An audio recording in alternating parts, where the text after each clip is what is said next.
first day of shooting, we picked the most difficult set ever. Smoke, mirrors in every direction. Love it. Welcome to Twilight. You're listening to Another Bite of Twilight, a podcast where we look back on our obsession with the Twilight saga and continue to freak out 10 years later.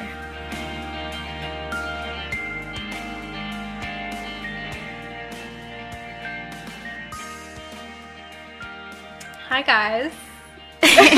Hello, welcome back, y'all. Happy Twilight Tuesday. Welcome to Another Bite of Twilight. I'm Kelly. I'm Mel. Kel and Mel. I don't know why I say I'm Kelly all the time lately. Instead of Kel. Yeah. Yeah. Well, I feel like you have a shorter name. True. Than yeah. Melissa. It's not really as necessary to shorten. Yeah, and I don't think it's as jarring of a... Well, I guess jarring is too dramatic Melissa. of a word. That's a hard name to hear. Guys, today is such a... Well, this has been such a happy time to be a Twilight fan. This is a historic moment in our lives. I have to say, do you think that... I shouldn't even say this. We are solely responsible for the Midnight Sun release. That thought crossed my mind, honestly. Did it? Yes! Yeah. My friend Maddie... Well, if you guys don't know what we're talking about, first of all, Midnight Sun is happening. It's being published. Happening. For real. This is not a joke. This is not a joke. Something we never thought was ever going to happen. Ever. I mean, Stephenie seems totally done with the Twilight series. Mm-hmm. And if you don't know, Midnight Sun is Twilight in Edward's perspective, and it's amazing. Yes. And we know this because half of the draft was on her website. But anyway, it's coming out, and I do think, okay, this sounds really cocky, but how could it not? I mean, all you guys listening, like, you made this happen. Yeah, exactly. Well, in all seriousness, I do want to backtrack and say we are not solely responsible, but we as people still enjoying the series all these years later and like making it known that we are part of the Twilight Renaissance, not hiding that, I really think inspired Stephenie. She may have thought, oh, no one really cares anymore, but I mean, we've said on the show that there's 14-year-olds into it. There's people in their late 20s, 30s, 40s, 50s just getting into it now. And people are not hiding it anymore. Still into it. So I don't really think it's a coincidence. Yeah, I don't either. And now there's a bunch of other Twilight podcasts popping up. Mm-hmm. Great. And, welcome to the scene. Thanks for joining. So, yeah, I do think that I don't think it's just us, but the whole movement. I don't think that she would have released this 5 years ago, like, maybe for no other reason other than people were way too negative about the series still. Yeah. And I really think that, I mean, people obviously are still negative, but people are just embracing it now. I agree. It's beautiful. The Renaissance. It's real. I can't believe it. I've always said I just want that book on my bookshelf. Yeah. I just want it with the others. You know, just knowing that it could have existed was kind of torture. Yeah. Like if she never said she was writing that, or if she never had that draft out there, obviously I wouldn't be like, oh, I wish I had another one. Exactly. Even if it was just kind of like, people always say, oh, she might publish a Jacob and Renesmee story. Yeah. That's an idea, but it doesn't seem as absolute as Midnight Sun. Like, abstract. It's like the possibility was always there for Midnight Sun. Yeah. And we knew it was going to happen back in like 2009, 2010, and the fact that it didn't. That's the crazy thing. It's heartbreaking. I do want to talk about the history of Midnight Sun for anyone who doesn't know it. Say it. So, as we mentioned, Stephenie was going to publish Midnight Sun, or was thinking about it, was working on it back in 2008, 2009. And she'd given it to a few people that she trusted, and somehow it got leaked. We don't know. I think she knows who did it. Wow. I bet she hates them. Yeah, well, she has said that she doesn't believe malice intent was involved, which I'm wondering if that means either someone leaked it accidentally or someone leaked it just... To one friend, maybe? Yeah, like, didn't really, like, mean for it to get out for everyone to see. Yeah, I wonder if she sent it to a friend or... I wonder what kind of person it was. Yeah. A relative? I don't know. And then they maybe sent it to one other person and were like, don't send it, but then that person I wonder... passed it on or put it Yeah. online. I wonder if she forgave that person. She seemed deeply upset about this. Yeah, deeply. She said, there's a quote that I found from Wikipedia where she said, if I tried to write Midnight Sun now in my current frame of mind, James would probably win and all the Cullens would die, which wouldn't dovetail too well with the original story. In any case, I feel too sad about what has happened to continue working on Midnight Sun, and so it is on hold indefinitely. What do you think of that? Seems a little dramatic to me. I think that she, one, was afraid to continue now that so many people were eagerly anticipating it. I feel like she thought that, like, expectations were too high or there was too much pressure. Yeah, maybe it didn't feel private anymore. Yeah. I mean, writing is a very vulnerable thing. Yeah. And I can get that. But I also think it just seems a little extreme to be like, if I wrote it now, they would all die because I'm so upset. Like, what? Well, I mean, she wasn't, like, kind of a new author still. Like, she wasn't really used to that fame. Like, this was, like, in the very beginning. Yeah. I'm sure that was overwhelming. Mm-hmm. She also just seemed, like, like, vulnerable and, like, paralyzed by people, like, reading her work in the early stages. Like, when you write a book and it's only, like, your first draft, a lot of times it's not that good. If people see that, you might feel like you've been, like, exposed or... Yeah, it would be embarrassing for sure. Yeah. And maybe she, like, was so embarrassed that she couldn't even... She said that she didn't want to even hear anyone talk about Midnight Sun. Aww. I can get that. Yeah. Yeah, that it's almost like, I mean, to a lesser extent, like, if someone just, like, read... What about, like, your... Like, if you had a memoir or something... and someone read it before you really, like, went through editing, you would feel like, I don't know, people read your diary, almost. Yeah, but strangers. Yeah. And you aren't prepared for that. That would be crazy. Yeah. But so from now until then, we have believed that Midnight Sun was on hold, but would eventually be published someday. And in the meantime, Stephenie had released... other Twilight spinoffs, like Bree Tanner in 2010 and Life and Death in 2015, which no one really asked for and people were really disappointed about. Yeah. And then in 2015, Stephenie at Comic-Con was asked about Midnight Sun, and she admitted that she had been working on it, but that it was on hold once again because of Grey, which is 50 Shades of Grey. Yeah. That did the same thing where they... Christian's point of view. Yeah. Yeah. Ugh, that woman, E.L. James, why did she do that? That's obviously copying. Well, so Stephenie said that she was really upset about that. And, you know, kind of annoyed. It's obviously copying. Yeah. I mean, it was a Twilight fan fiction to begin with, and then to do it in Christian's point of view... That's not a common thing. Like, for a series it's not a common thing. Oh, now we're going to do it in someone else's point of view. Like, that that was kind of unique to Twilight. Do you think, though, that it's a little bit hard for Stephenie to get upset when Midnight Sun had been on hold for so long? I mean, E.L. James has every right to do whatever the heck she wants, I think. But, I don't know. I think I would be annoyed if I was Stephenie. Yeah, yeah. That seems like outright copying to me. Yeah, I mean, when I heard about Grey, I read about it in, like, Entertainment Weekly or something. I was like, okay, that is it's kind of like Sun. get your own idea. Yeah. Yeah. Kind of like one of the Twilight podcasts with the same icon as us. Yeah. Like, I'll be honest, that was really annoying. Yeah. It is. Oh, man. I mean, it happens. I think...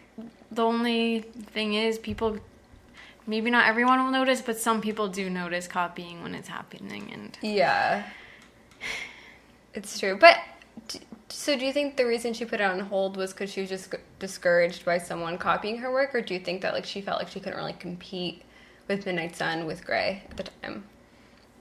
I hope she knows that she could have competed. I definitely think she could have. Did anyone read Grey? Maybe. Yeah. If you guys have, let us know. How is it? Do you think less people read 50 Shades of Grey than read Twilight? I do. I'm sure there's numbers out there, though, that we could look up. Yeah. Right this second. You know what? I'm going to do it. Keep talking, Mel. Yeah, because I feel like a lot of people did read 50 Shades of Grey who didn't read Twilight, especially older people, who was more appropriate for, but I feel like a lot of people would have read Twilight without reading 50 Shades of Grey because they're not interested in something like that. I honestly couldn't even finish 50 Shades of Grey. I only read maybe the first, 10 We've chapters. talked about this. Yeah. Meanwhile, I read all 3 books. Okay, this is just, you know how when you Google something and at the top there's an answer? Yeah. So who knows if this is true? I didn't do a deep dive, guys, but Oh no. it looks like 50 Shades sold more. What? This says 125 million copies of 50 Oh Shades. my god. And then this says 100 million copies of Twilight. Oh my god, that's I crazy. know. Do you think the whole series, or is this just the first books? I think it's just the first book. Okay, that makes sense. But, yeah, it would go down afterwards, I'm assuming. So I'm sure the whole Twilight saga has outsold the 50 Shades of Grey book. I feel Probably. like not a lot of people, I mean, you read all the books, but I feel like a lot of people maybe just read the first one. Mm-hmm. I'd be willing to bet. I'd be willing to bet, too. I remember I bought one of them at a grocery store. At a grocery store. Yeah, I felt really ashamed. We bought the first one together. Yeah, at Newbury Yeah, Comics. it was like a joke. Yeah. Because Newbury was good. Comics it's like a Massachusetts thing. It has a lot of jokey things for sale. They have records, and then they have those pop Funko dolls, and so they had the 50 Shades of Grey books there. Yeah, so it felt like a joke. Yeah, it felt kind of ironic. I didn't think I was actually going to read it, actually. I got into it.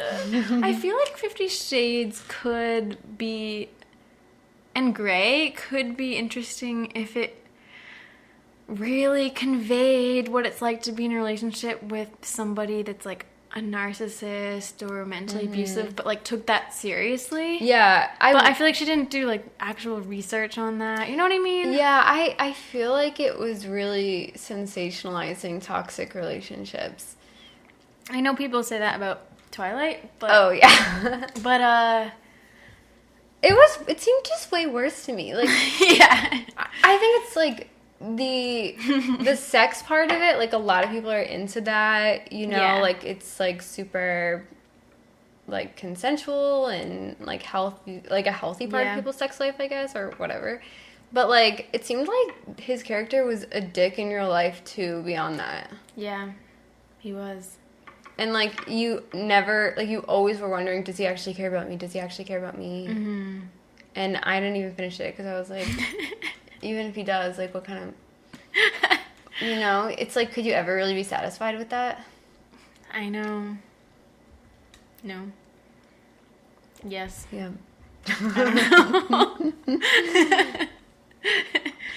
Anyway, back to Midnight Sun. Anyway, yes, so Stephenie also recently revealed that her mom was begging her to release it, so she admitted that she definitely would release Midnight Sun. Cute. Before she died.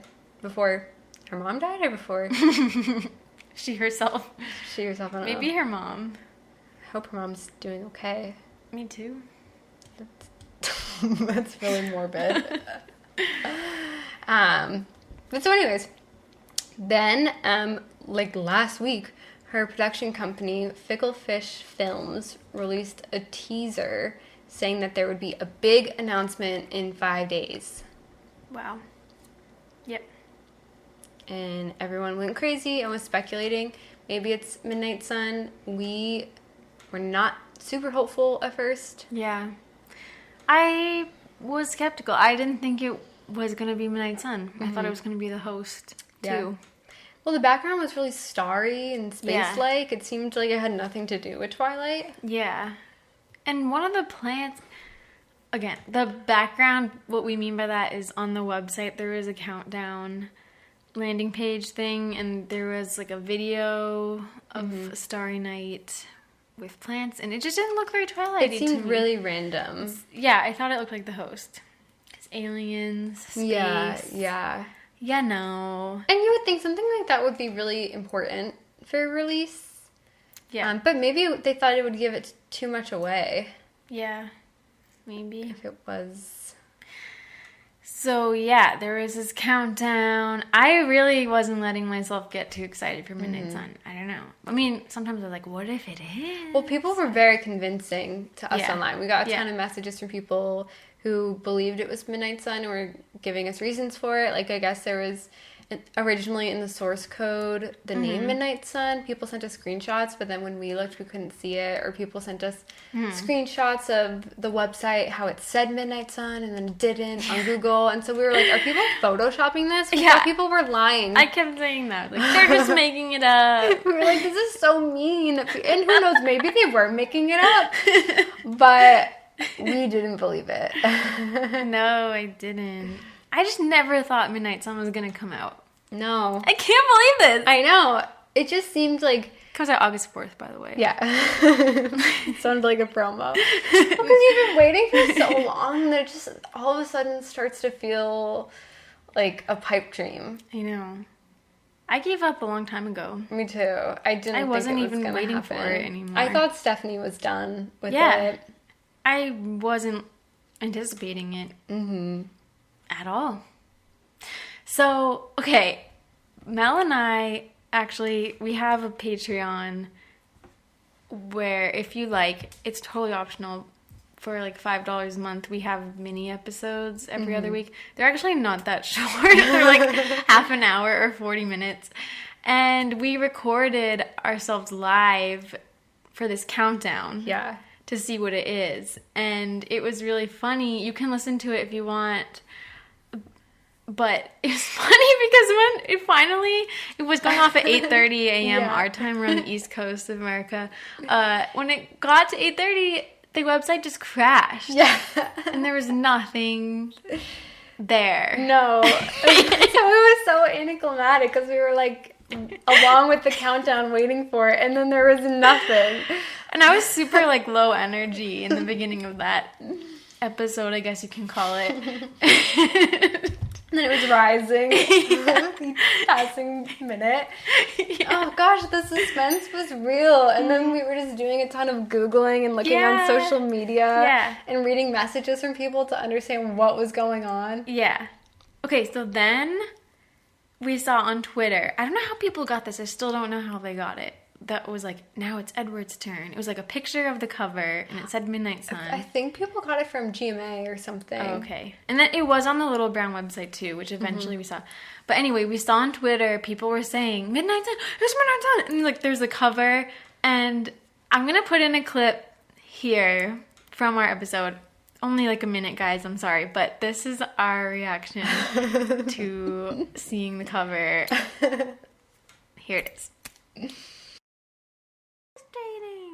Is this true? It's going to come out August 4th? I don't know. I feel like more people would be saying that. Let's read some interesting tweets. Okay, someone just shared a picture of Midnight Sun. The cover looks so ugly if this is real. Oh, God. What is that? It's like pomegranate. Do you see it? Yeah. That can't be it. That cannot be it. It's horrible. Why would it be a pomegranate? Wait, but it was shared by a verified account. Verified accounts are just people. Yeah, true. That looks really bad. Watch it be the actual cover. Ew! Oh my god, that's disgusting. Why would that... That's not the cover. It can't be. What would that have anything to do with Twilight? I love for her it was like a pomegranate. Oh, is it because like there's an apple on the first... on like Twilight, so there's another yeah, that would fruit be on stupid. This? Yeah. Watch it be the cover. I'll stand by that. And But I love pomegranates, but that's... It's like an open pomegranate. Why are people lying on the internet? I'm so mean. What, we're mean? No, people are. Yeah, but yeah, it is mean to lie. This is so not real. Now it's Edward's turn with the pomegranate. What would that mean if it was a pomegranate? A really dumb metaphor.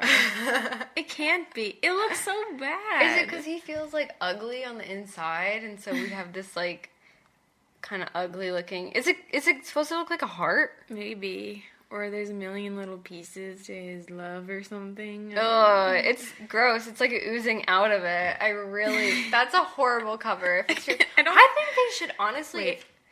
I'm going to see if someone made that before. What were you going to say? Oh, also, that title treatment is really bad. The way, like, look how big the title is. I know. I don't think that's That real. can't be it. Okay, we're back. We really were like, this is fan art. This can't be real. I'm so embarrassed now that was my reaction. I'm so embarrassed. I haven't even looked at our Patreon. Like, I don't know. I haven't looked at what anyone said because I feel like I was so negative. Yeah. And I wasn't believing it. Well, it's like, I see a lot of times fans will react to things in real time. Like, I know a girl from school who's really into Taylor Swift. She'll always do reaction videos. And she's always so nice. Like, I feel like fans always just give, like, the nicest reactions. Yeah, like, no matter what it is, they're so positive. And we're like, that's not it. I really thought it was Photoshop. Yeah. We're going to get back to this. But, yeah, I was even Googling Midnight Sun to see if that was an old fake cover somebody made, like, years ago. Because it just didn't look real to me. Yeah. So our reaction was really kind of slow to process. Like, it wasn't. Well, because the website was still down, and so we didn't know if it was true. Yeah. And I was listening to the episode back, and I saw a tweet that said, Midnight Sun announced on Good Morning America. Yeah. And I go, that's not true. I have no evidence for that. I know that's not true. That's not true. And it was true. I know. So immediately you're like, that's not true. Yeah. I don't know. It just seemed like people, I don't know why. Why do you think people are making things up? Just because historically people do I that? feel like people often do it. Mm-hmm. I mean, it seems like, one thing that someone was saying, someone shared on Tumblr, and people were saying it has to be Twilight related because Stephenie Meyer asked the Twilight podcast to promote it, which I knew wasn't really true. That didn't really happen. Yeah. We did receive an email to share it, but it wasn't like a personal share this. It's related to Twilight. Yeah. No. We had no idea. Yeah. We knew probably less than other people. You know who didn't know? I think, I want to say the people from Method Agency didn't know. Really? No way. I think that they knew there was an announcement, but they didn't. No, that might not be true. What makes you think that they didn't know? I think that they made a post that said, we were so happy to find this out today, the day it was announced. Interesting. Maybe they just meant collective we, the world. I was going to say, that has to be really top secret if they don't know that. Yeah. Man. I'm excited. I don't know why I keep picturing myself in a park reading it. I wish I could read it on the beach, because that's where I read Twilight. We can go to the beach. We'll find somewhere to go. Yeah, we will. This will be over by August, right? By this, insert laugh track. By this, I mean... Okay, I'll do that. By this, I mean coronavirus, if anyone's listening 2 years from now. Don't even make a prediction, because our thoughts on Midnight Sun were so wrong. I know. That we cannot speak anything out loud. This will be over by August. Fast forward. Sorry, this is so random, but there's this MGMT lyric that's like, my predictions are the only thing I have. What does that even mean? I feel like... All you can do is wonder? I guess. Maybe. My predictions, which are wrong, are all I have. Sometimes it's funny, because sometimes I think that I'm very intuitive and that I can almost speak things into fruition. Usually not good things. Usually I feel like I can say something that I'm worried about and then it comes true. But this really made me feel like I'm not intuitive. I think you are an intuitive type in the Myers-Briggs. You think so? Scale. But there's introvert intuition and there's extrovert intuition, and there's a whole thing. I don't know. What's the difference between the two? I have introvert intuition. Well, it's about... Oh my god, wait. Actually... Okay, should we get into this? No, maybe it's okay. not. Maybe not. If anyone's interested, I'm obsessed with Myers-Briggs personality types, but that has nothing to do with Twilight. I think that we should someday do a Myers-Briggs episode. I would love that. Where you diagnose the characters of which ones they fall into. And I'm sure there's, like, people online who have come up with reasons too. The thing is, nobody really knows the future or totally knows what's going on with other people, so you could have very strong intuition and it is wrong sometimes, but that doesn't mean you don't have it. Yeah. And everybody has intuition. It's not to say that, like, some people have none. I also think there's outside factors. Like, for this, I was really afraid of getting my hopes up and being disappointed that I felt like I couldn't even let myself think it was Midnight Sun. Well, a lot of intuition is about patterns and connecting things and concepts, especially if you have extroverted intuition, because, like, and I don't know if that's, I'm not totally sure what your type is, but introverted intuition is more just, like, possibilities inside your own head, like, inner world, not really about the outer world. So that might be just more like daydreaming or whatever, but extroverted intuition is more about possibilities with other people in the real world and stuff. So, I mean, it's hard to get it right all the time, obviously, but you possibly have seen patterns of, like, things not being what you think it will be, people making things up, blah, blah, blah, and so your intuition was like, I don't think so. Or even, like, a pattern of, like, every year passes and Stephenie Meyer doesn't finish Midnight Sun. Every year passes. Exactly. Stephenie has a pattern of releasing things no one wants. I know. Poor Stephenie. I was feeling really bad because I was like, oh god, if it's not Midnight Sun, people are going to be so vocal about their disappointment. Yeah. Oh, she has the right to publish whatever she wants to publish. Sorry, it's funny. I feel like authors do this. I know I always talk about Game of Thrones, but he did that too. Like, the last book hasn't come out, but he randomly came out with this, like, history of the Targaryens. It's, like, 600 pages long. It's like, that must have taken a lot of time to write that. Yeah. Like, you could have been working on the last book. Why didn't you do that? Yeah. But I don't know, just... Yes, Stephenie has worked on, 4 other books outside of the main series? The Chemist, The Host, Bree Tanner, and Life and Death. I guess she just didn't have the inspiration. And she has the freedom to do that. Like, she doesn't have to write it, because she probably has a ton of money, so... I remember at the time, Robert Pattinson was given a copy of the PDFs before it leaked. And then he was nervous that he had leaked it. Can you imagine? That would have been kind of funny. That would be wicked funny. Robert Pattinson leaked it. Oh, no. That'd be so cool, actually. I feel like he seems like he could accidentally make that mistake. Yeah.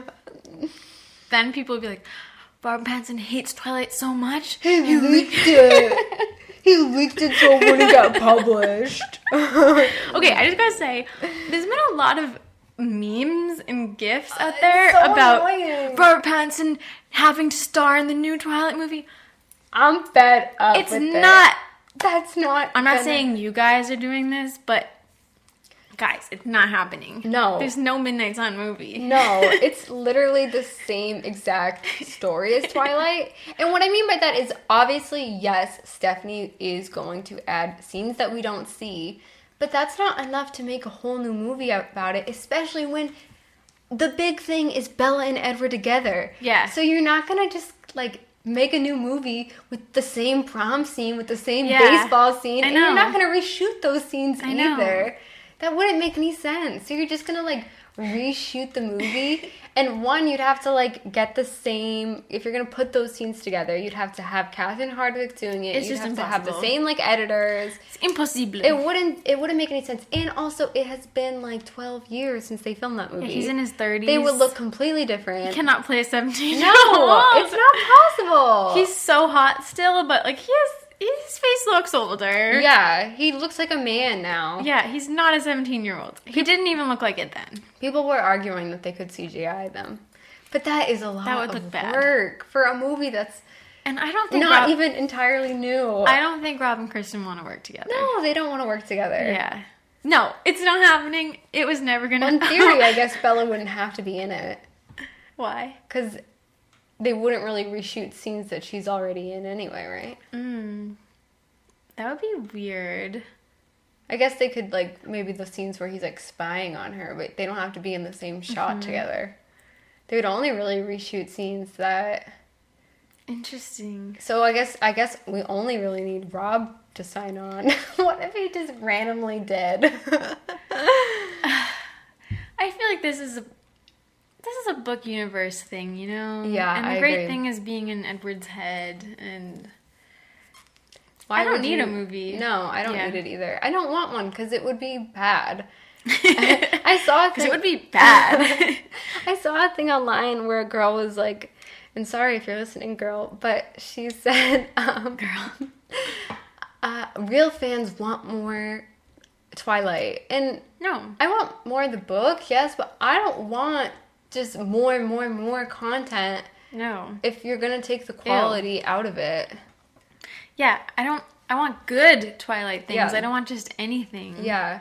I mean, we've seen that go to shit with other series and stuff. So many things. I mean, yeah. Does anyone like the fourth movie of any series? Shrek 4 ever and ever? No. Spy Kids? Spy Kids? No. Home Alone? No. Pirates of the Caribbean? It's way too much. Like, it's always bad at that point. So true, Mel.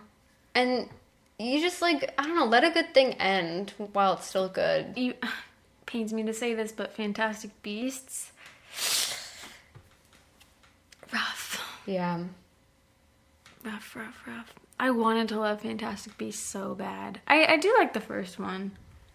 I haven't seen it. Enough. I like it enough. I'm not, like, obsessed with it, but I love Newt Scamander as a character, so it pains me that it's just not good. It's like a spin-off of Harry Potter. But some people just do love things so much that they can only...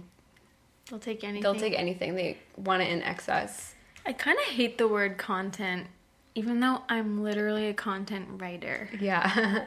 For a job. But it seems like so fluffy. Yeah, I agree. It's content. It seems... Just whatever. It's like junk food. It's just anything. Yeah. Yeah, I totally agree.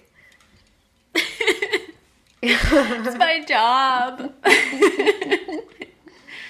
But I actually was happy to become a content writer instead of a copywriter. I don't know why. Wait, I don't even remember what I'm a content strategist now is my official title. Oh my god, we're both content something? Yeah. Wow. It's just kind of a fake title, though. That's cool, Mel. Wow. Yeah. Call us the content girls. I guess we are the content girls. Should we make a sticker? Content ladies. At the beginning of the episode, we're like, we're the content girls. No! That sounds horrible. Wow. Watch this. Maybe we could start our own business. Yeah. The content Kel and Mel. You strategize. I'll type it up. Yeah. And yeah, I will give you the general idea and then you write it. I like that. Because I don't like the pressure of having the idea. I don't like the pressure of executing the idea. Cool.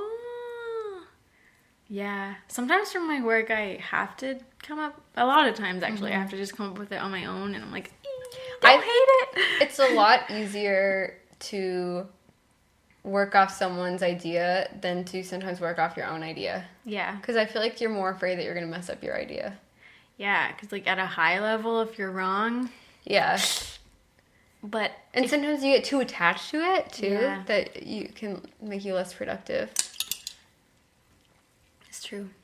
Sorry, guys. I'm drinking a cider, and I put the little tab thing in my can, and...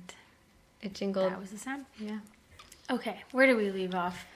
We were talking about the possibility if there was a movie. I will say, I think that they could make some type of remake someday. Yeah. I think that's a very real possibility. I mean, film studios like to milk series for everything they got. They're going to try to get more content out there someday if they can make money off of it. But it will not have the same actors. Yeah. It will be probably totally reshot. I mean, in a way, it could be kind of cool. Even though I love Twilight, if you are going to remake it, it would be cool if they did remake it as Midnight Sun. That's true. We'll see. But not with the same actors. I mean, not right now. Stephenie would have to give her permission, right? Yeah. I could see her not doing it. But who knows? Maybe... I think 20 years from now... Maybe. She's just, at home. Like, yeah, sure. Try it. Let me see it. Yeah, sure. Do you like any remakes? I don't know. I mean, a lot of things have been remade and you don't even realize it. Mm-hmm. Like The Parent Trap, for instance. Oh, yeah. Great remake. Yeah. I've only seen the original once, and it was a really long time ago, so I can't really comment on comparing Well, it's them. different also when you see the remake before you see the original. Yeah, you get very attached. Which I would be sad if they did remake Twilight and if that was, the version that people knew. Yeah, well, like, imagine going on YouTube for clips of the remake, and people are like, this one's way better than the original. Because that's what will happen. That's what will happen, guys. I had a friend in college who preferred the Johnny Depp, Willy Wonka. What? And I was... That's sacrilegious. Yeah, I was pretty judgmental of that. Never said anything about it, but I feel like that's How a can red you prefer flag. the Willy Wonka version? It's so horrible. I know. It's That's one so of the best bad. examples of a bad remake, in my opinion. I agree. Ugh, it was so disturbing. Like, Gene Wilder is so... He's a little intimidating, but so warm and charming, and just plays that character so well. And then Johnny Depp is just a So creep. charming. Yeah, Seems like a pedophile. Yeah, it's scary. But, like, isn't that interesting? Like, Gene Wilder didn't seem like a pedophile. no, yeah, But then exactly. this version... It's horrible. I honestly find it, like, offensive to the Oompa Loompas. Yeah, I know. Why are they They're all like the same indigenous guy? people. I know. It's really offensive. The other one, they were like mythical creatures almost with orange skin and green hair. It's Yeah. like, whatever. Like, this isn't a real thing. Yeah. Why did they make it so creepy? It was so creepy. And then they gave us a weird backstory about his parents being dentists. We didn't need that. We don't didn't need that. I don't like it at all. Hollywood has had this weird trend lately of giving us like villains sob story. Is he even a villain? He's not really He's not a supposed villain to though. be. I know. I don't know why I just said that, but I kind of just connected it. Yeah. Well, they made him seem like a villain. Like, he is supposed to be, kind of Weird. and yeah, He's he like a is shut-in. kind of torturing these kids in his factory, but it's supposed to be charming. And I think it's supposed to be a commentary on society. Because it shows someone who's like really gluttonous or spoiled. And, Charlie was the only good one. And it's just kind of showing how bad people can be and rewarding someone who's a good character. But I honestly think that girl from my school, I cannot confirm or deny, but I think she saw the Johnny Depp one first before she saw the original. And so she loved the Johnny Depp one, and that was just like... The kids I nannied had only seen the second one. That's so disappointing. And I was like wondering, what's wrong with your parents? Yeah. I honestly, if there was a classic movie that was coming out, before I took my kids to the theater, I would make sure that they saw the original so I wouldn't taint their perception of it. I don't know. I can't think of a remake that I love. I've seen remakes that I was like, that was good, but I'm not obsessed with it or anything. There have been a lot of remakes recently. Can't even think of any of them right now, though. Usually I just get pissed about them. Yeah. I mean, Little Women. We To could be go on fair, and we on can't and really on. call the 94 one the original. Yeah, we can. But, okay, yeah. Mel, myself, my sisters, we've been talking about Little Women for like months. It still happens. Kelly and I actually memorized an entire scene from it. Yep, we did. Could we do it? No, I'm too nervous. Let's try to do a little bit. Okay. Of it. Okay. I'm like a little tipsy right now. Yeah. So. Why? Should we run off and join a pirate ship? No. It's no use, Joe. Teddy, please don't. Joe, we've got to have it out. No. I've loved you ever since I've known you, Joe. I tried to show you wouldn't let me, which is fine, but I must make you hear now and give me an answer because it cannot go on like this any longer. Teddy, please don't. I gave up everything you didn't... Wait, is that how it started? Yeah. I gave up everything you didn't like. I gave up billiards. It's fine. And I never complained. And I waited and I never complained because... Well, I figured you loved me, Joe. And I realized I'm not this great man. I'm not good enough. I'm not this great man. Oh, yes, you are. You're a great deal too good for me. And I'm so grateful to you and I'm so happy for you. I don't see why I can't love you as you want me to. I don't know why. You can't? No, I can't. It'd be a lie to say I do and I don't. I'm so sorry, Teddy. I'm so sorry. I can't love anyone else, Joe. I only love you. Teddy, it would be a disaster. It wouldn't be a disaster. No! It'd be a perfect saint. What comes to... I can't. I've tried it and I failed. I can't. Okay, yeah.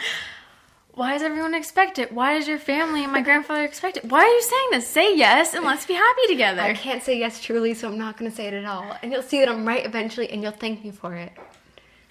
I would rather hang myself than realize this. Teddy. I'd rather be dead. Teddy, don't say that.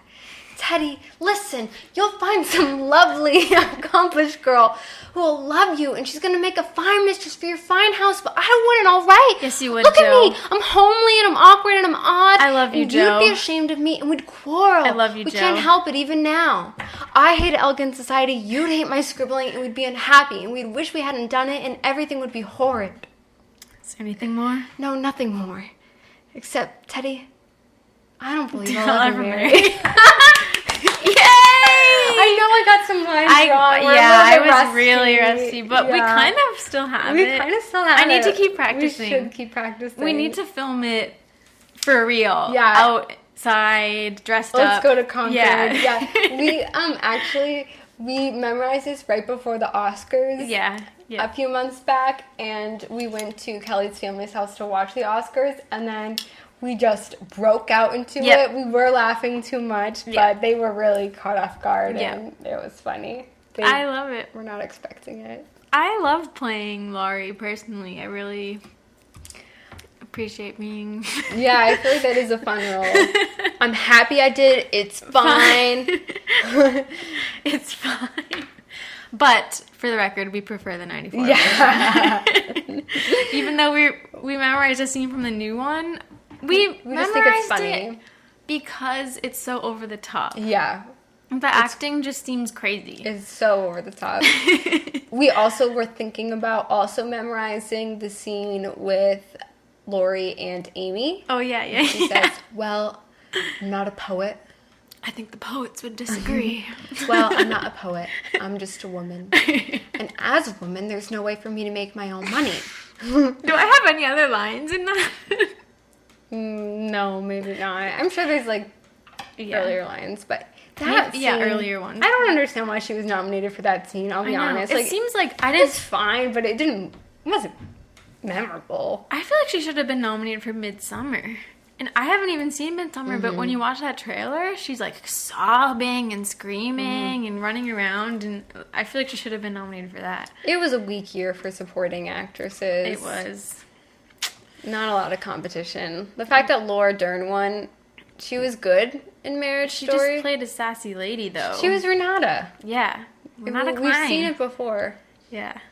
She's great as Renata, but... It was not a good year for... No. God is the Father, and He didn't even show up. God's not there. He's in heaven. That was a good line. But she didn't even come up with that, you know? Yeah. I feel like anyone could have delivered that. Yeah, I feel like I just did a good job. Mel! Should I have been nominated? Yeah. You should have. Well, we do need to talk more in depth about the cover because there is a lot to say. Okay. Oh my god. All right. If you haven't seen it yet, there's a pomegranate on the cover. And it looks really gory. And as it so happens, Mel and I both have, what is that called?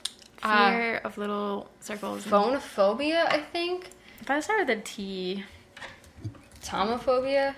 Fear of small holes. Circles. Trypophobia. Oh, okay. This, I hate this word, triggered, I'm sorry, but this triggers me. Yeah, it does me too. It's scary. Okay.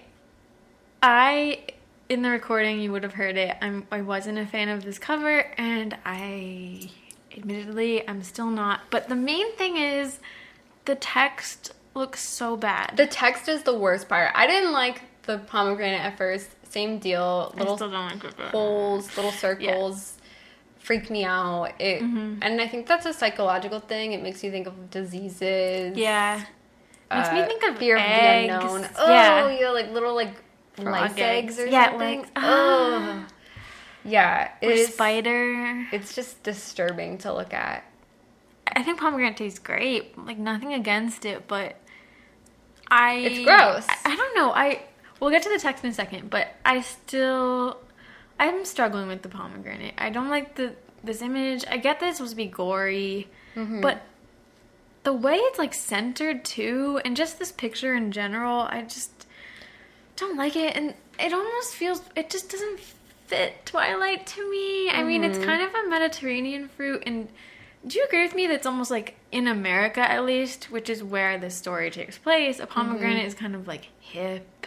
Yeah. Like, it's not like your typical, it's not like apple or banana. Yeah. And I know what you mean. So that just feels a little out of place to me for the Twilight series. Does anyone get what I'm I've saying? never had a pomegranate, actually. Yeah, I mean, I've only had a couple of times. Usually it's like just juice or something, kombucha. But people have given their reasons why they think it's a pomegranate, and they're all valid and probably true. yeah, I mean, somebody on our Instagram said, I get why it's a pomegranate, but I still don't like it. Yeah.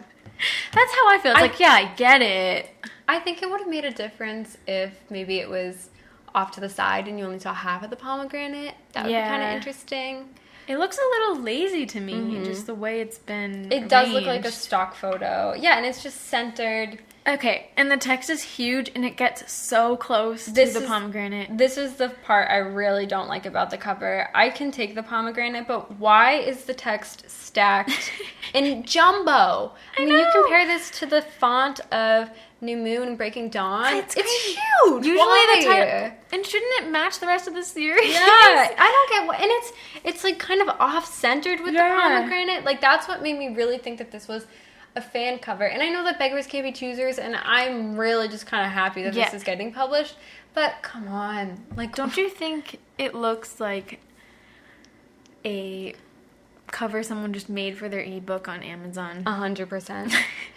I was saying in the Patreon episode that for my job, we often work on covers, and this is something I would have asked if they could redo the title right away, because it's just huge. The and pomegranate should be moved up. The text should be way smaller, just way, like the way other smaller. ones. Honestly, like half the size. Yeah. Like, guys, go look at your Twilight books. Like, this doesn't match. Yeah. I don't get why they decided to make it so big and make it not put it together. I know. Why did they decide to stack it? Midnight Sun. I know I shouldn't be picky. I know. Like, I'm so happy that's happening, but it's disappointing. It's way too close to the pomegranate. I feel like just after all these years, why does it look so sloppy? Yeah, that's what I'm wondering too. You would think that they would have put the utmost work into this cover. I wonder if she's happy with it. I mean, in theory, they could still change it. It hasn't printed yet. They could. And it wouldn't be a big deal if they just changed the title. That's all I really am asking for, and I think I wanted to be smaller too. Yeah. I would be happy with that if they just rearranged the text and made it smaller. Yeah. No, but yeah, I am just happy that it's getting published. It does look better when you see it like smaller with by Stephenie Meyer as well. I feel like the hard copy will look okay. Yeah, this image that I'm looking at right now just doesn't even look like a hardcover book. Yeah. It's hard to grasp. But okay, pomegranate. I'm going to read a comment on our Instagram about this. This is from Kate_Shipe or Kate Ship. I'm not totally sure how to pronounce it. Hi, Kate. Okay, it says, we can't talk. Definitely symbolism pulled from Greek mythology of Persephone and Hades.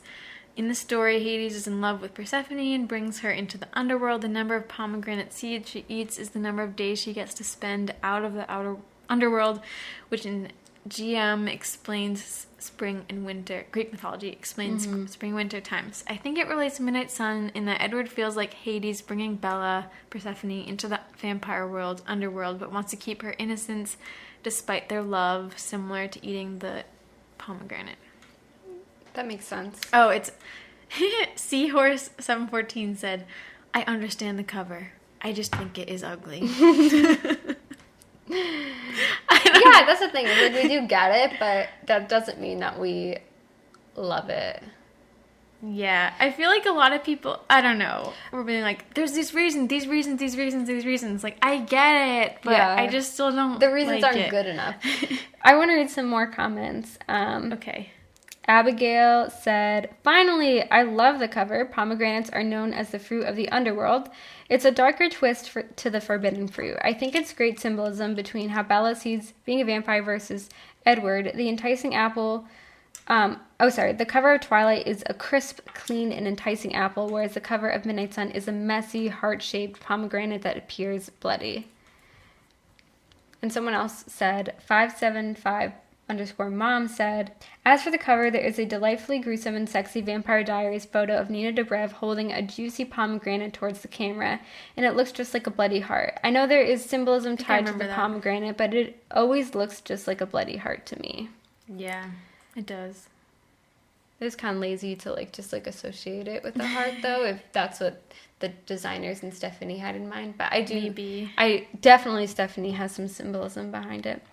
And then it's me, Mary Mack, friend of the podcast, said pomegranates symbolize miracle fruit, diverse cultural, religious significance as a symbol of life and fertility, owning to their many seeds, but also as a symbol of power, blood, and death. They also symbolize fertility, beauty, and eternal life in Greek and Persian mythology. Did we really expect anything more than this symbolism from Stephenie Meyer? Mm-hmm. Yeah, I think that the Hades Persephone thing is cool. I mean, I've always really liked that story. Mm-hmm. In fact, when we learned about that in middle school, I remember, first of all, in my head, I read his name as Hades. And I pictured him being like a hot emo guy. Like with Hades. Black Zac Efron type of hair. Mm-hmm. And like green eyes. I don't know what the heck was up with me in middle school. Eli from Degrassi? Yeah, like that. But hotter. And I was like, oh man, there should be a version of this story like that. And so yeah, I see a connection to Twilight with that. Yeah, I think it's cool. But I also think that historically the Twilight covers, they do have symbolism, but they don't have to be that hard to get. You know what I mean? What do you think would have been a better cover? Mel... Gotta give me time to think about Well, this. there was a lot of great fan covers. I want to Google some. I mean, I really like the fan covers that are just the red sun over water. Like, I think that's cool. Mm-hmm. I'm gonna look up the covers. There's one of wine. I don't really get the significance of that. Oh, it's a wine glass with a rose in it. Edward doesn't drink wine, so I don't know. Wouldn't really make sense. It does look better as the hardcover. Yeah, it looks cool. You're right. Yeah, I think that once we actually have it, it will look really nice. Maybe the quality's kind of ruined on the site as well. Maybe. And it'll be very vivid. Yeah. When we have it. I just want them, all I want them to do is change the title. There's this picture here of them all lined up next to each other, and then they all, they go together, and then there's Midnight Sun, and the text is huge! I just don't get it. Why is it like that? I don't know. Yeah, I think it does look better on the hardcover. Okay, I'll step down a little bit. I'm gonna chill out. What if they had, probably too cheesy, if it was the pomegranate, but the hands holding it, and then there was the, red oozing down the hands? It was like a man's hand? Yeah, that would be kind of interesting. That would be. Although, I feel like there's a risk of that looking too stock photo-y. Why can't they have the money, get a photographer, shoot it. That's what I don't get. What the heck? I know, it seems like on any book, they always try to save money where they can, even if it's a book that's definitely going to make a shit ton of money. Yeah, this is definitely going to. Oh, I'm sure. I've already pre-ordered it. I was thinking, like, oh, what other red fruits are there? Wouldn't it be so silly if it was like a cherry? No. A cherry. Flirty. A cherry with like Edward's hands and his tongue out. That could be kind of sexy. It would be sexy, but that's the wrong vibe. Strawberry? No. There's a lot of red fruits. Can't think of any actually. A lot of Charlie. Red cranberries. Fruits. I mean, I guess there are grapes that are red. Mm-hmm. Cranberries, that would be kind of funny. Tomatoes, technically a fruit. Mm-hmm. Raspberries? Are those purple? Those can be red. Yeah. Peppers, I guess that's vegetable now. What if it was like a tombstone with a rose on it? Too dark. Yeah. Yeah. Probably. I have seen one of a feather. I feel like that wouldn't really fit. No. Well, so the Twilight cover, it's the forbidden fruit, but the apple, I guess, yeah, that's how Bella sees Edward. Yeah. And then this is how he sees himself. Yeah, that makes sense. I guess. It could have been how he sees Bella, too. In the Patreon episode, I didn't like the cover at all. I had a problem with the pomegranate. Yeah. But one, I think I should just be happy with the cover. I'm just happy that it's getting published. And two, it's grown on me. I think the explanations make sense. I just want the font to be smaller. Me too. Please. Please, God. It seems so trivial, but... What if it was like a piano? I mean, that doesn't symbolize anything. But... No. Okay. What if it was a baseball? With blood on it. That would be like a stupid teen book. No, I know. It's hard, I guess. What if it's just like a tree with red leaves? Maybe. I mean, there would be less symbolism with something like that. I feel like it doesn't need to symbolize anything. I just want it to be pretty. Yeah, I agree. Well, some of the other covers, they do have a symbolism, but it's not that important to the story, to be honest. No, it's not. The flower, that's the least symbolic. It's beautiful, but it's not. But I don't care. I don't know. It's just a beautiful cover. Yeah. Well, I'm whatever. sure people have found symbolism in it. It is growing on me. I mean, I think it will look cool in high detail on the cover. Yeah, I think it'll be better. I'm chilling out. Yeah. I feel if I had to give it a grade, I'd give it... Okay, I don't know. Probably still pretty low. Yeah. Well, of all the covers, let's think of all the covers. How would you rank all of them? I mean, I think Twilight's iconic. Probably number one. But I think Eclipse is the second best. I agree. I love that color. And then I would probably say New Moon and then Breaking Dawn. Yeah. I don't maybe care me too. for the chess pieces that much. I like them. I mean, I'm fine with it. How would you include Midnight Sun in this ranking? Last. I Yeah. can't even think of what the Britannia cover is Oh, right now. it's an hourglass with red sand. Oh, yeah. Why did I think it was a puzzle piece? That's the guide. Oh. Yeah. I was forgetting about the guide. Yeah. I think actually the weakest cover, in my opinion, is the Life and Death green apple cover. Oh, yeah. It makes total sense why they did it, but it's just such a Why is lazy... it green? Yeah. Maybe that's why they didn't want to do a hands thing again, because they just Oh, did it. that would be stupid. Yeah, you're right. Yeah. Interesting. So, have we talked about the cover too much?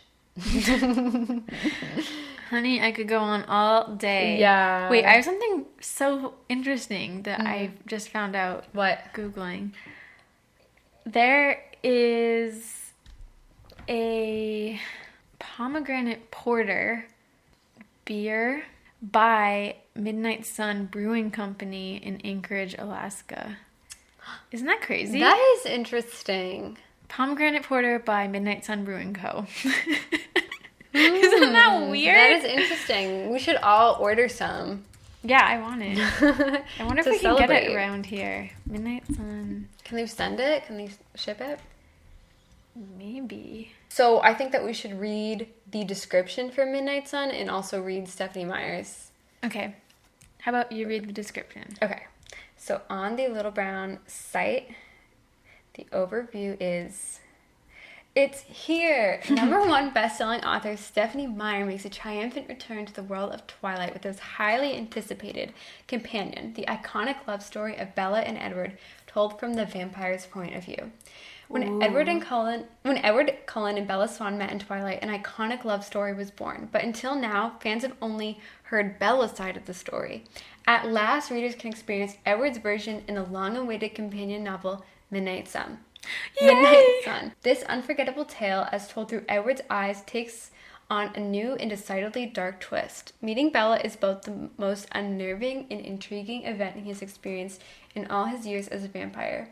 As we learn more fascinating details about Edward's past and complexity of his inner thoughts, we understand why this is the defining struggle of his life. How can he justify following his heart if it means leading Bella into danger?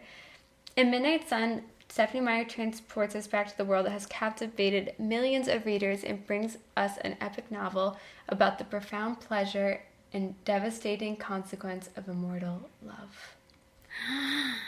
And how many pages is it? It is 672 pages. That's pretty big. Sick! I can't wait! Wait, isn't Twilight like 400 something pages? I believe so. That's a lot. And the ISBN is 978.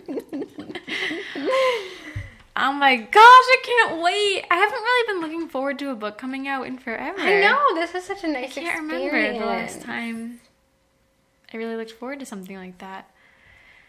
Wow.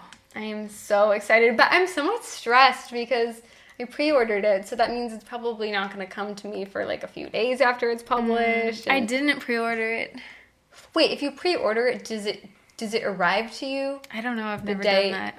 Fuck, maybe I honestly, if it's not here that day, I'm going to the store and I'm buying a second copy. What are you going to do with the other one? We can do a giveaway. True. That's true. Hopefully it arrives that day. Yeah. I've never pre-ordered a book before. Guys, please tell me, if you have pre-ordered, do you get it the day it comes out? Like, do they ship it a few days before? Or, because I'd imagine it'd be hard to line up so that everyone gets it. I know. The exact day it comes out. Like, some people could get it early. Oh, fuck, I should have not pre-ordered. I don't know. Well, I'll buy a second copy if it's not in my mailbox that day. Yeah. I don't know if it. bookstores will be open, but I just really want to go buy it in person somewhere. I mean, I think at least Target is open. Yeah. So I don't know, but I hope. Is Target stocking regular items like that, though? I don't know. Probably not. I have no idea, to be honest. Yeah, I mean, so maybe I'll have to order it too. I'll figure it out. Would you wait till you got the hard copy, or would you like not be able to like stop yourself and read the ebook if you needed to? I would wait till I got the hard copy. I wouldn't read the ebook. Yeah. No. I'm pumped. I'll get it. I'll figure it out. Okay, let's read Stephenie Meyer's letter on her website. Okay. Do you want to read that? There's a background, with watercolor painted pomegranates. See, the Looks very pomegranates cute. are too pretty here. I know. If you're going for a gory look with the pomegranate, why do you then have a really pretty I background? know, they're super cute. I don't know. Okay, she says, "Dear friends and readers, first of all, I hope that you and your families are all safe, healthy, and in a good place. That's the main thing. Second, I'm happy to announce that Midnight Sun is finally very close to ready and will be in bookstores on August 4th. I hope this announcement doesn't seem ill-timed. I really considered delaying the release until the world is back to normal. However, one, who knows when that will be, and two, you guys have waited long enough, much longer than long enough, actually." I just have to say, I don't know why she would think that. Like, it's a bad time. It seems like a great time to me. I think maybe she had planned to release it at this time all along, and so she worried, if I'm moving forward with the release of my book, am I maybe distracting from these But that's what serious people things? want. Yeah, exactly. I mean, A lot of musicians are releasing music right now. Yeah, I mean, I think it's important to still, if you can, still put art out there. Yeah. If it can be safely consumed, because people need something to be excited about. This is a perfect time. Yeah. Stephenie, if you're listening, Perfect. Don't feel bad about it at all. Someone online made the point that Edward died or transitioned, turned into a vampire during pandemic. Yeah. And now it's coming out during one. Yeah, that's true. And kind of 100 years later. I mean, not exactly, but around there. Yeah. Okay, the letter continues. I don't know how everyone else is coping, but right now books are my main solace and happiest escape. Personally, I would be nothing but delighted if one of my favorite authors announced something new for me to read. No pressure, Lainey Taylor. That's funny. So, I hope this announcement gave you some pleasure and something fun to look forward to. Some pleasure? Oh my God. Just a little bit. Working on a book for more than 13 years is a strange experience. I'm not the same person I was then. My children have all grown up. My back got weird. The world is a different place. I can only imagine all the things I've changed for you, but completing Midnight Sun has brought me back to those early days of Twilight when I first met many of you. We had a lot of fun, didn't we? Aww. Throwing proms and hanging out in hotel rooms and reading on the beach while getting the most epic sunburns of our lives. Who is she talking about? I mean, I wasn't there. Anyway, we made hilarious t-shirts and fabulous websites. We found kindred spirits that are still in our lives now. I hope going back to the beginning of Bella and Edward's story reminds you of all that fun, too. Stay tuned this summer. We have lots more fun things planned. Music, of course, contests, information on the book tour, and more will be posted on this page. I hope to see you all soon. It's been too long. Stephenie. Stephenie, if you want to virtually stop anywhere on your book tour, come to our podcast. We would love. Wouldn't that be a great opportunity for her to use our platform? Yeah, Mel. Just kidding. But Stephenie, that would be a great time to talk to you. Please have your people call our people. Our people being us. Yeah. I think. Do you think there actually will be a book tour? We should go if so. Oh my God, if she came into like readings, that would be amazing. Well, people are speculating. Do you think she would go to the Forever festival? Twilight and Forks? I mean, that's a great place to go and sign autographs and meet people. I don't know. But they have changed the theme of Forever Twilight and Forks this year to Midnight Sun. They did? Yeah. Whoa. So that's going to be interesting. Is it going to happen though? I hope so. Yeah, we'll keep you guys informed. I mean, everything is so up in the air. Yeah. In life right now, it's going to be a contest. Yeah. On her website. I want to participate. Me too. I think she means by, like, there's been proms and, like, we've burned, like, gotten sunburns. It's just, like, collectively all of us have lived life since. Okay. Maybe. I mean, that's I thought she was talking about, like, the first fans, like, the first readers. I don't know. Yeah, it could be that. Because it seems really specific, hanging out in hotel rooms. Yeah. Maybe, like, her first book tours and, I don't know, people she met during that time. That's true. It does make me emotional. I mean, thinking about, like, reading that PDF, gosh, like, I was in middle school, I think, when I first read it. So much time has passed, and it's really a beautiful thing to still want the same thing after all these years, too. I know. But, like, something that would have meant so much to me when I was 13 means just as much, if not more to me, when I'm 23. I know. It's crazy. That's kind of cool. Sorry. You go. Oh, I said I couldn't do any work that day. I literally got nothing done because it was all I could think about. It's nuts. And you know what's weird is we were going to do an episode about Midnight Sun this week. It's really weird. It is kind of like we willed that to happen. we were going to read it and just discuss the PDF, the draft. Yeah, that's what was planned. Mm-hmm. We were literally going to do an episode as if it was a real book because we didn't think it ever was going to be published. Mm-hmm. And Stephenie's announcement kind of put a wrench in those plans. Yeah. So I guess we won't do that now, but we will do it eventually. Yeah, when it publishes. And I just have to say, we've only read half of it and it was only a draft. And I wonder if it will be a little different now. Because it's been so long. Like, I'm sure she's gone back to it. But I have to say that I love Midnight Sun so much. If any of you haven't read it, that's okay. I mean, I think it might be actually kind of cool to wait. But I just love this story. I mean, it's so cool to read it in Edward's perspective. I remember preferring it to all of the other books. Me too. I think it's my favorite. Mm-hmm. I mean, it's so freaking cool. Like, that he can read minds. And his inner voice is so distinct, I think. And just really... tortured, but like sometimes a little funny, and I don't know, it's just so cool from his perspective. I hope I love it just as much. Yeah. And I think he makes Bella more appealing too. I agree. You see her from the outside. Yeah, I agree. Yeah. It's so good. I can't wait. And I feel like usually a spin-off book in a series, it's never really as good. So that's why it's so exciting. Yeah. That this, you are going to enjoy this book. Mm-hmm. I really wonder though, when we do read it, I mean, I want to enjoy it and just read it as it is, but I kind of want to compare just to see if anything was changed. Yeah. You know? I have a feeling it will be significantly changed because Stephenie has grown as a writer so much. Yeah. And I do think going back to something that you started writing years ago, I don't know, I almost feel like I would have started from the beginning if I was her. Mm-hmm. But it was so good. I don't want her to change too much. I know. I love it. I hope not. Who's coughing? One of our neighbors. I don't know if you can hear that. Ew, creepy. You had some passages that you wanted to read? Should I? Maybe if you want to. Something about the PDF is it's just a first draft, but I felt like the story just kind of starts. Yeah, it does. Soon. It does start a little abruptly. It starts like right on Bella's first day, and so I hope that maybe there's a little bit more. Yeah, it starts literally when she walks in. Yeah, I hope that there's more foundation in the beginning. Mm-hmm. Yeah, that would be and cool. I hope the story doesn't. I don't think it really does this, but I hope it doesn't rely on your understanding of Twilight. I don't think it does really. Yeah.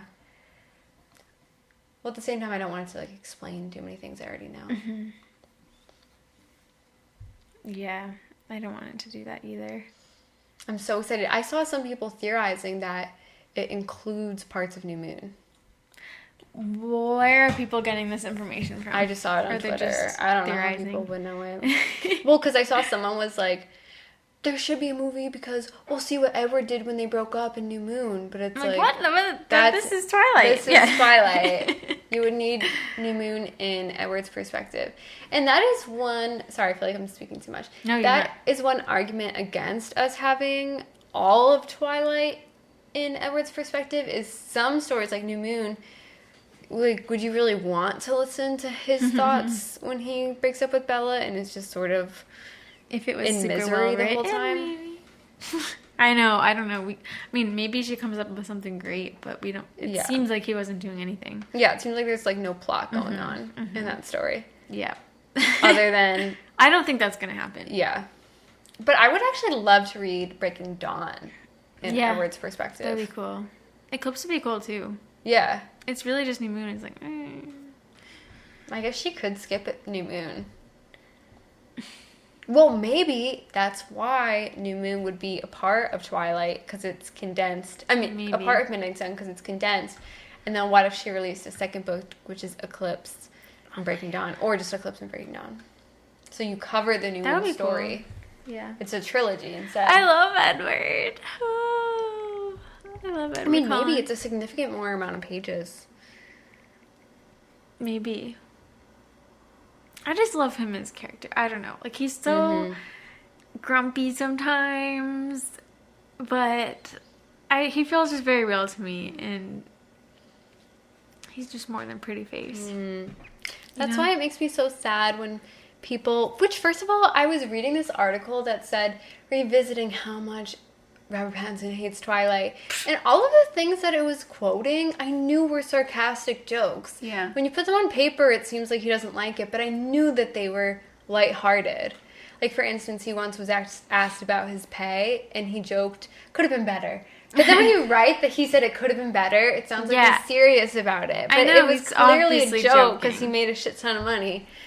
And we know he's a humble guy. Yeah. He would not say that. Yeah, and we know that he is a jokester and is sarcastic, and people just don't get his sense of humor. Like, I really haven't read too much to interpret that he really hated it. I think he didn't like the theme, but I don't think he didn't like the franchise. Yeah. We covered this in our Robert Pattinson episode. Yes. The franchise. He doesn't like that. All I have to say is he should be incredibly proud of playing such an iconic character. Edward Cullen will be remembered Forever. He's such a big character. And yes, it's huge he's playing Batman, but many people played Batman. It's cool that he is the only person so far who has played Edward Cullen, and he did it justice, and he really made it so iconic. That, Rob, if you're listening... No, I agree. Be proud of that. I'm proud of you, buddy. Yeah. Yeah, be proud, Rob. Do you think Kristen would read Midnight Sun? I bet. I hope. I bet she's thinking about it. I would be upset if she didn't. Oh, I think she would. She's free to do whatever she wants, I guess. But... Yeah. Do you think Rob would read it? I guess he's already read it. I don't know. Yeah. Probably not. Oh, yeah, but he wouldn't. Do you think Suki Waterhouse would read it? Maybe. I bet Suki, like, loves Twilight. I bet. I hope. Yeah. Maybe. I bet she's down for it. I can't wait. Ugh. I'm so excited. Okay, I'm just going to read a couple passages. Okay. Because, yeah, we're not going to cover this anymore, this draft. And, yeah, maybe it's going to be the same exact thing, but I just feel like... I want to wait till I have the real book. Yeah.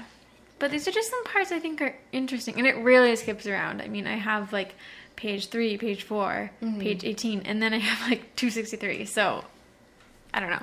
But I just think it's really cool. Just something to look forward to. Seeing more of the dynamic of the Cullens. Yeah. Because when you read the books, it never feels like you get enough about them. Yeah. And this is just in the way beginning. Jasper kind of letting his imagination get away, imagining drinking somebody's blood. And Alice says, "You weren't going to do anything. I could see that." And then Edward in his head says, "I fought back the grimace that would give her lie away. We had to stick together, Alice and I. It wasn't easy hearing voices or seeing visions of the future. Both freaks among those who were already freaks. We protected each other's secrets." It helps it a little if you think of them as people, Alice suggested, her high musical voice too fast for human ears to understand, if any had been close enough to hear her. "Her name is Whitney. She has a baby sister she adores. Her mother invited Esme to that garden party. Do you remember?" What? "I know who she is," Jasper said curtly. He turned away to stare out one of the small windows that were spaced just under the eaves of the long room. His tone ended the conversation. Oh, sorry. I read that as Esme invited her mother to the garden party. Her mother invited Esme. But But I wonder if Esme went. I just think that's cool to see more of them interacting together. You're going to see their personalities really shine in Midnight Sun. Yeah. And you're probably going to get a lot of backstory. I know. True. This is, guys, if you like the Cullens a lot, I think Midnight Sun will probably be your favorite book. Yeah. Because for sure. Really, Bella, she doesn't even know them as well. Yeah. Her perspective is so limited. Yeah. It's just so cool. I love it. It's just everything you want. Okay, then this is him when he's trying to hear Bella's thoughts and he doesn't hear anything. And he's like, "What's going on? This has never happened." And he says, "It was sort of my responsibility to know her reaction. I acted as a lookout, for lack of a better word, for my family, to protect us. If anyone ever grew suspicious, I could give us early warning and an easy retreat. It happened occasionally. Some human with an active imagination would see us in the characters of a book or a movie. Usually they got it wrong, but it was better to move on somewhere new than risk scrutiny. Very, very rarely someone would guess right. We didn't give them a chance to test their hypothesis. We simply disappeared to become no more than a frightening memory."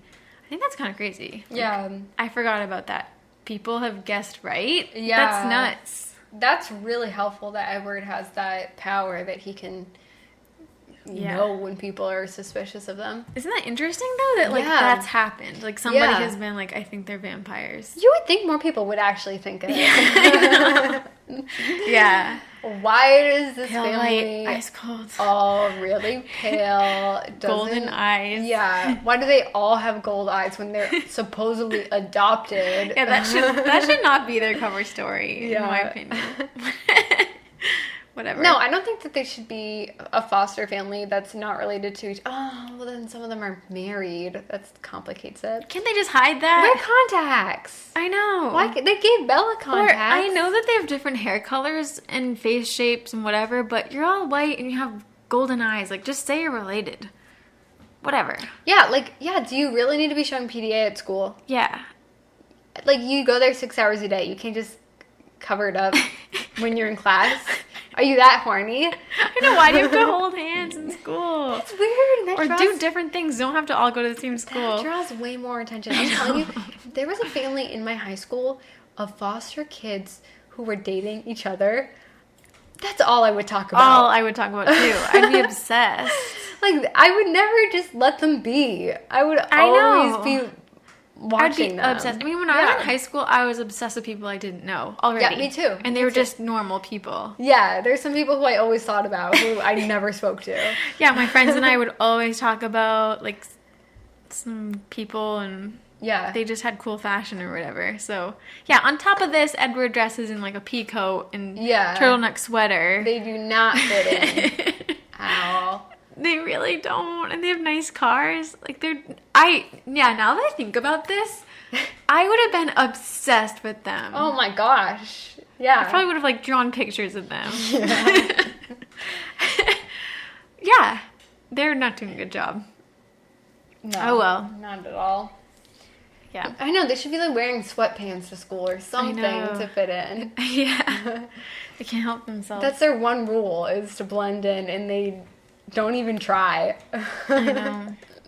So then another thing to look forward to is just the really interesting scene when Bella walks in the classroom and he smells her blood. And it's just crazy to read that he was really planning on killing her and strategizing how he would take down the whole classroom. Like, he says, if I killed the girl first, I would only have 15 or 20 seconds with her before the humans in the room would react, maybe a little bit longer if at first they did not realize what I was doing. She would not have time to scream or feel pain. I would not kill her cruelly. That much I could give the stranger with her horribly desirable blood. But then I would have to stop them from escaping. I wouldn't have to worry about the windows too high up and small to provide an escape for anyone. Just the door. Block that and they were trapped. And he goes on to say, like, how he would kill all of them. Can you imagine Edward just jumping up, biting her real quick, sucking out as much as he can, runs to the door, blocks it. It's and too much. All the students are screaming. I know. He's like, you're done for. I know. I don't really see how that would work. Wouldn't the school hear, like, a classroom of people screaming? Yeah, and then like, they go to walk down. How would they pull that off? I don't know. Yeah, I mean, he couldn't kill everybody. Like, he could kill as many people as possible in the classroom, but people would scream, and then the police would show up. Do you think he could actually get away? Yeah, probably. He could get away. He can run really fast. But I'm sure it would cause a problem. Like, it would be all over the news. They're really fast. Yeah. Yeah? Well, we're faster.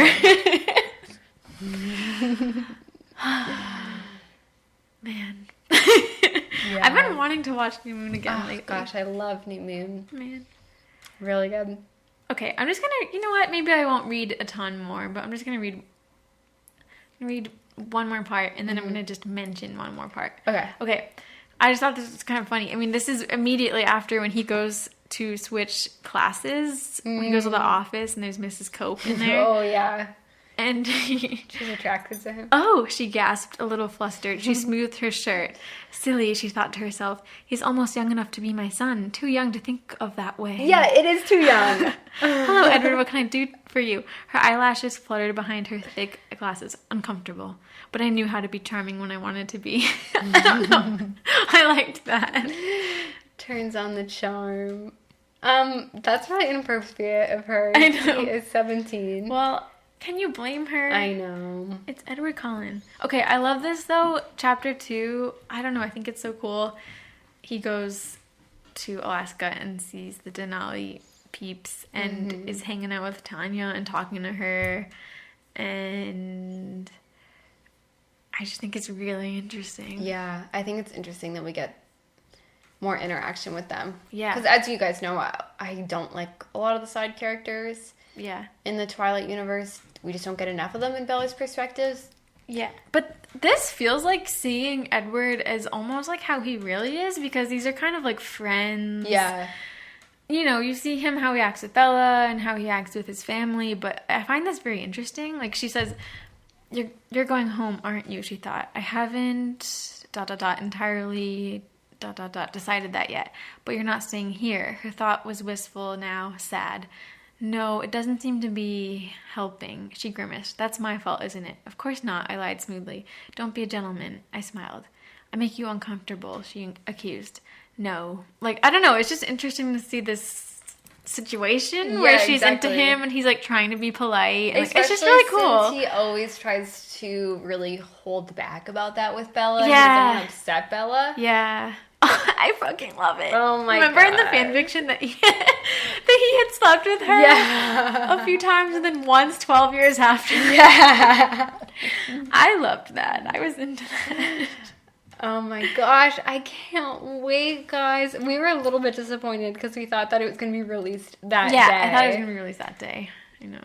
It makes sense it wouldn't be. They have to do a whole tour. Wait, I have one more thing to say. Yeah. It's one page after this, talking about how they are vegetarians now, and her and her sisters, Tanya and her sisters, sleep with a lot of men, basically, and now the men live.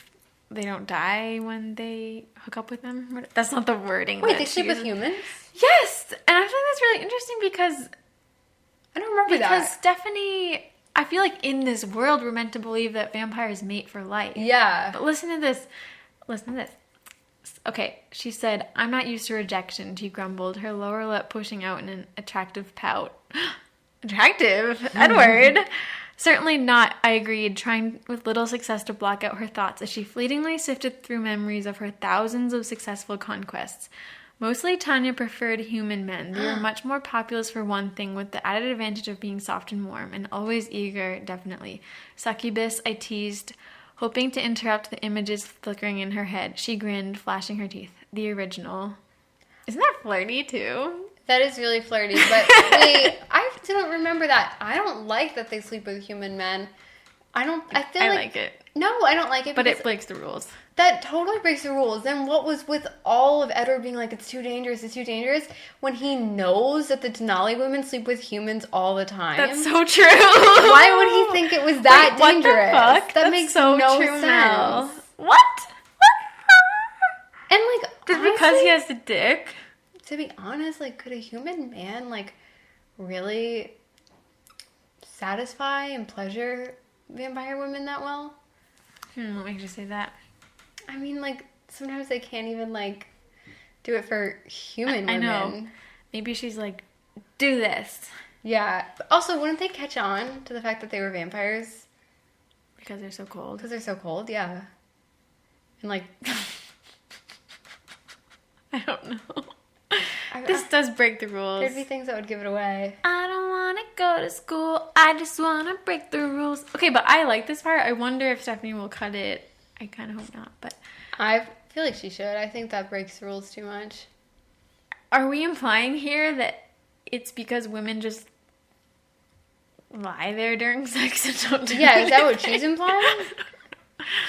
Yeah, what? But why? if they're... Isn't it because they get so into it that they're gonna, like...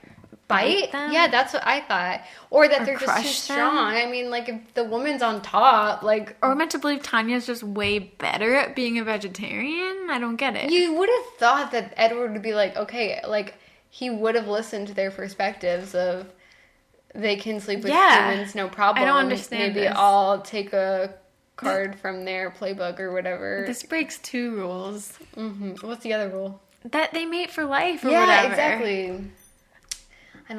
Yeah, what do you guys think? Do you think she's gonna cut this? Do you like it? I don't want her to cut it. We know the truth. It's too late. Yeah. Um. Well, is this canon? It's an unreleased draft. I hate stuff like this. It's so confusing. Yeah. Some people think that the fanfictions are canon, though. What? How can you say that? I don't know. Some people It's do. canon. I love Midnight Sun. I love you, Midnight Sun. I love you, Midnight Sun. Are you quoting Little Women? Yeah. Yes, you would, Midnight Sun. He always says her name, Joe. I love you, Midnight Sun. I have loved you ever since I've known you, Midnight Sun. And I waited and I never complained. It's actually but so I must make applicable. Yeah. But I must make you hear now and give me an answer because I cannot go on like this any longer. You have billiards, give up everything you didn't like. I'm happy I did. It's fine. I'm getting it wrong. I need to practice.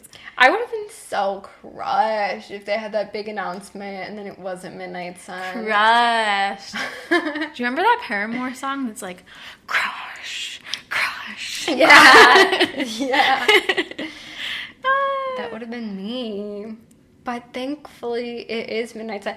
We were Can't believe it. kind of joking that with our friend B, who we met at Forever Twilight and Forks, Stephenie's video for Good Morning America looks a little bit like a hostage video. Like, she doesn't seem that excited. And B was joking. It does. Someone off in the corner with a gun, like, now say it's August 4th. Say it's going to come out. Say we waited long enough. It does look like a hostage video. She doesn't seem that excited. I think she was being reserved, though, because she knows that it's a really serious time, and she didn't want to be like, my book is coming out. You know what I think, too, is that was live, right? Yeah. She lives in Arizona, and that was really early in the morning, so maybe she was just very tired. I agree. She probably was also really stressed that the website crashed. Yeah.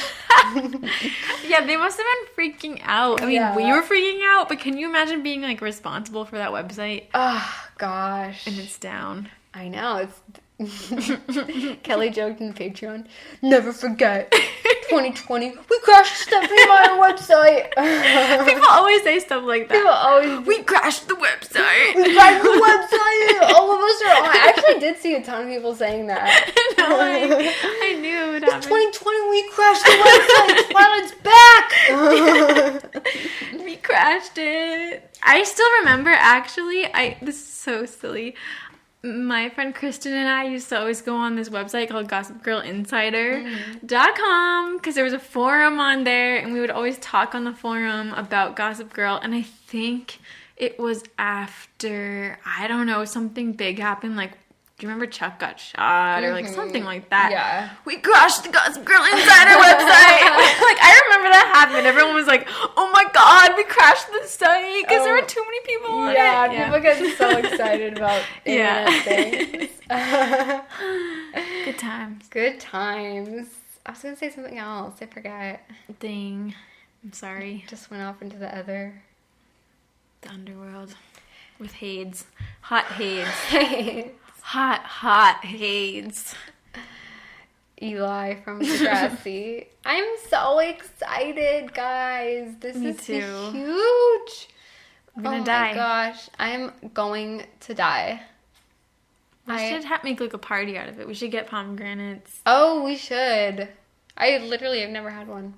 I'm pumped. Pomegranate juice, pomegranate beer, wine, whatever, if it exists. I saw some people were upset because they have all paperbacks. So they were like, oh, I don't want to get a hard copy. I kind of like, though, that I have 2 paperbacks. That's the way Twilight it is, girl. and New Moon, and Boy. 2 hard copies. Eclipse and Breaking Dawn. Yeah, same. Because to me, I feel like those bindings represent the time in which it came out. Exactly. You know, yeah. there's only hardcovers available for Eclipse and Breaking Dawn then. So I like that that's what I have. I like that too. I mean, same with my Harry Potters. Like, all of them are paperback except the last 2. Mm-hmm. But that's just how it is. It really represents, the time period. I'm so excited. So yeah, guys, if you're upset about that because you have only paperbacks, think of it like that. Yeah. Like, it's hardcover because you got it that day. Yeah, exactly. And it's so cool. Yeah, and that's what it represents. Mm-hmm. Yeah. I'm pumped. Yeah, and we're going to be covering it on the show. Oh, you best You believe bet. we're Believe. gonna freak out. I feel like we should split it into like 3 parts. shorter batches because I want to be able to just go in depth. Yeah, I agree. Since we're all going to be this is reading a it. new book. New book. At the same time, I'm not going to be able to pace myself to read it in those batches, but we can just even like record them. Yeah. And then release them later. My God. I'm so excited. I can't believe this. I mean, I can't believe it who either. would have It's a dream. thought we started this Twilight podcast and now there's a new Twilight book? Like, I know. Who would have thought? I know. I got a lot of text messages from people I wonder if we'll get more listeners from our podcast. Maybe. Oh, I remember what I was going to say. This girl I knew from school who always tweets about Twilight, she's like still super obsessed with Twilight. That's cool. But she tweeted and wrote an article for InStyle, I think, that said, I hope she's not listening, that was like, real fans read Midnight Sun back in 2009 or something. And it's like, yeah, that is true, but like people are still excited. Like only 12 chapters were released back then. So we didn't really read the book. Yeah. It's like real fans already read it. Like no, we did, but not the whole thing. Yeah, it just stops abruptly. Yeah. So that's not really true. Yeah. And also, like, if someone's new to it, whatever. They're new to it. Yeah, exactly. That doesn't make them any less of a real fan. Yeah. In my opinion.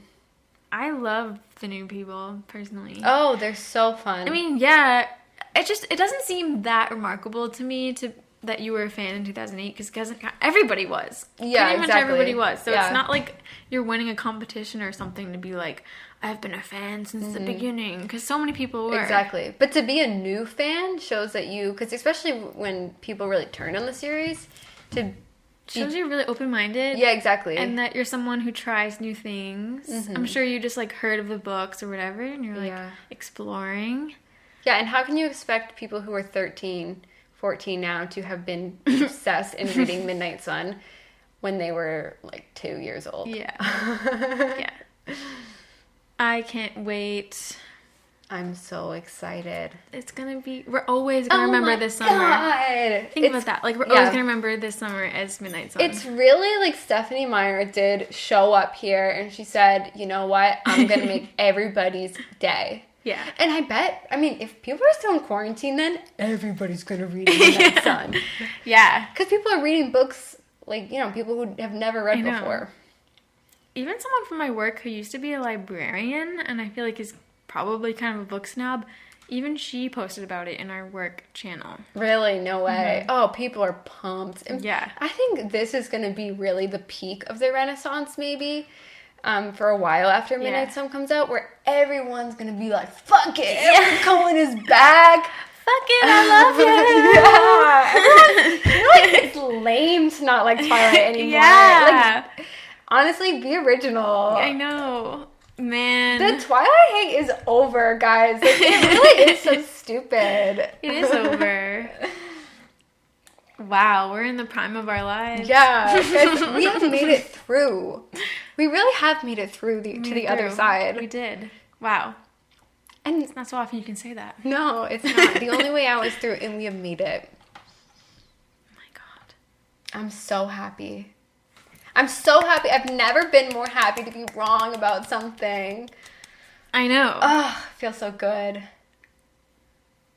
Wow. Midnight Sun! August 4th, baby. Midnight August 4th. Sun. Midnight Sun. I saw someone was tweeting about it.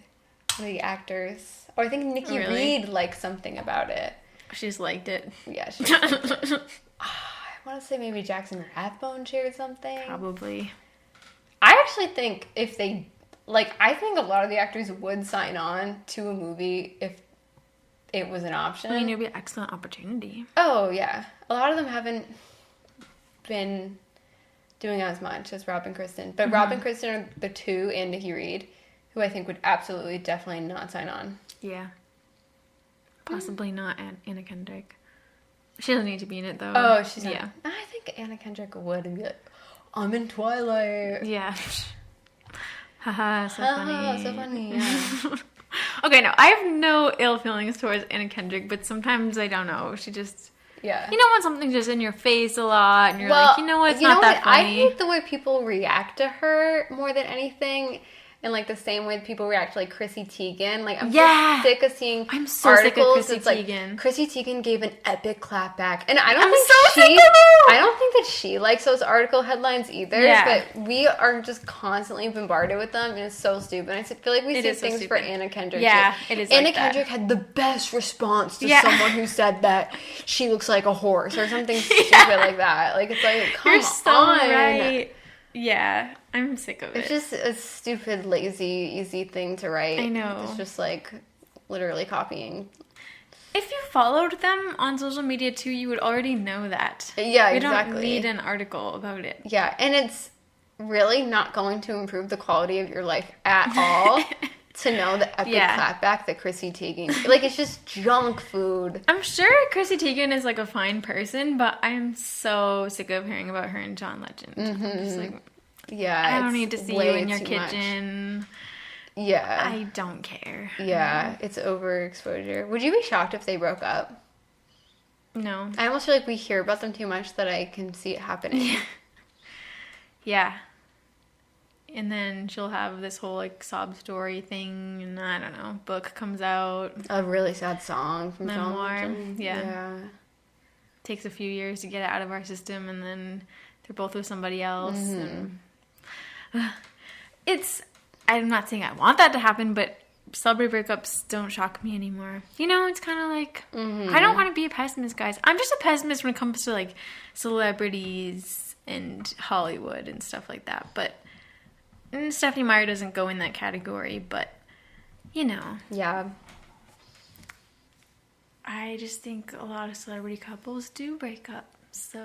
Yeah, I think it's... I mean, really, I've said it a million times, after Rob and Kristen, I don't get involved in celebrity couples anymore. Yeah, emotionally, it's useless. You're gonna get your heart broken. Yeah, you're gonna get your heart trampled all over. I was literally devastated by Rob and Kristen, and then it hits you, I don't know these people at all. I'm wasting emotional energy. I know. You feel bad, you feel guilty, and you feel gross and disgusted with yourself. I don't even know them. Yeah. I feel like I don't even know people that I actually dated. Yeah, probably. It's scary. I mean, I know them, but you know what I mean? Like, you can never really know someone. Yeah. We really didn't know them.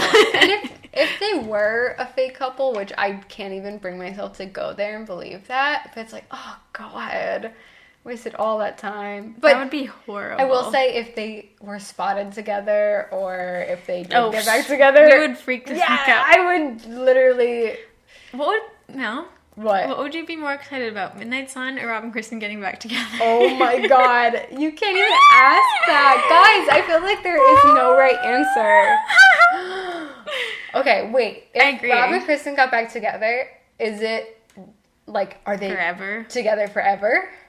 Like, will they... that would suck if it was just, like, a short thing. Yeah. I wouldn't want to put my eggs in that basket Could just you for imagine, them to break my heart again. Could you imagine if it was like Miley and Liam where they get married and then divorce? Oh my God! Like, they get back together after like 10 years. Wait, and then I they get bet there divorced. were people who like really shipped Miley and Liam so much and invested so much time in them, and they were like, finally they're back together. And they get married. Oh my God. And then they get married and then like divorced and right hate away each other. And then she's like sucking Cody Simpson's dick. Yeah. Sorry, that was publicly. vulgar, but... That would be traumatizing for me. I'm gonna have to say, you know what? I'm gonna have to say, guys, Midnight Sun is more exciting because it's permanent. It's permanent, and I can really enjoy that close up. Like, yeah, that's true. Like, yeah. But I think... It would really get me hard not to freak out. The thing is, Rob and Kristen would be more shocking. Yeah. That it would feel more like pinch me, you know? Like, Midnight Punch me in the face. Midnight Sun is a dream come true as well, but Rob and Kristen would really be like, wow, anything is possible. I feel like saying Midnight Sun is the more intelligent answer. I mean, it's a book. I'm gonna be honest here, though. I think I would be more excited about Rob and Kristen. No, I know what you mean. Like, I think I'd be screaming. Because it would be like, a shock. Yeah, like, it's not happening, because it seems so impossible. What if it actually did? Yeah. Okay, what if they did make a Midnight Sun movie, they get really good CGI, they re-release it, and all the actors sign on, and then Rob and Kristen start dating again, and then they get married and have kids, and then they always work on every single movie together. No, that's not gonna happen. No, it wouldn't happen. But honestly, some people genuinely do believe stuff like that can happen based off of the things I've seen on Twitter. People are so wishful in their thinking. Oh my God. Well, right now it feels like anything is possible, but... That's the thing is, that's why I kept being like, no, they wouldn't make a movie. They wouldn't. Actually, I don't think they would make one. Yeah. But we don't know. This time has taught me, anything is possible. The things that you think cannot happen. Anything's possible. Like, they cannot cancel the whole NBA season. Yeah. They could never do something like that. You know what? They can do it really quickly. Yeah. Anything can happen. Anything can happen. Anything can happen. Anything can happen. Do you remember that Ellie Goulding song? Yeah. Call back to our Breaking Down Part 2 soundtrack episode that was recently. 2 weeks ago. Did you guys listen? If you didn't, why didn't you? I actually looked up some songs by Pop, etc. Oh, guys, I will say that I was too harsh on Speak Up. No, I you don't have to still change your don't mind. love it, but You don't have to. sometimes I do listen to the episodes back and I'm like, what was I thinking? Yeah. I actually did like that one. I'm sure I would feel the same way too. And on our Patreon, we are going to release a list of our entire ranking from Did you do favorite to that least yet? favorite. I started it, but it Okay, is good. really hard. Because I'm not done. Yeah, I'm not done either. Yeah, we should post that soon, probably. It's like getting late. I can do that tonight. Yeah, I can do it too. Why not? Wow, this is nuts. This is the craziest. This is thing one that's- time.